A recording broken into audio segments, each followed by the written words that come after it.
ભૂમિ ખનિજ પોષક તત્વોના સંચય સ્થાન તરીકે આપણે જાણીએ છીએ કે ફક્ત વાયુ અને પ્રવાહી સ્વરૂપે જ દ્રવ્યો વનસ્પતિમાં પ્રવેશ પામી શકે છે. ફક્ત કાર્બન અને ઓક્સિજન જ વાતાવરણમાંથી CO2 અને O2 વાયુ સ્વરૂપે મેળવે છે. આ સિવાયના અન્ય બધા તત્વો વનસ્પતિના મૂળ તંત્ર વાટે થતા શોષણ દ્વારા ભૂમિમાંથી વનસ્પતિમાં પ્રવેશે છે. આ તત્વો ભૂમિય દ્રાવણમાં રહેલા હોય છે. વાતાવરણમાં ખૂબ મોટા પ્રમાણમાં રહેલો હોવા છતાં નાઇટ્રોજન વાતાવરણમાંથી પ્રાપ્ય નથી. તે તેના ક્ષાર સ્વરૂપે ભૂમિમાં હોય છે અને ત્યાંથી શોષાય છે.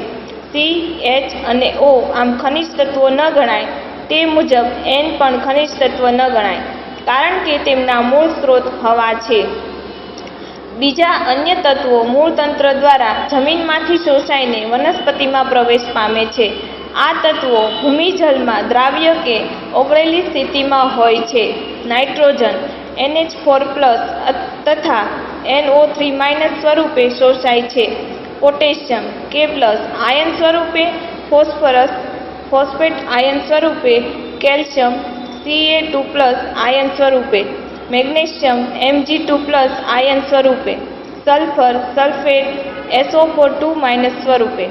આયન મુખ્યત્વે Fe3+ ફેરિક આયન સ્વરૂપે, મેંગેનીઝ Mn2+ આયન તરીકે, ઝિંક Zn2+ આયન સ્વરૂપે, કોપર Cu2+ આયન સ્વરૂપે, બોરોન આયનો સ્વરૂપે, મોલિબ્ડેનમ મોલિબ્ડેટ આયન સ્વરૂપે, ક્લોરિન Ci- સ્વરૂપે વગેરે ગુરુ પોષક તત્વો અને લઘુ પોષક તત્વોનું ભૂમિ કે ભૂમિજલમાંથી તેનું શોષણ થાય છે.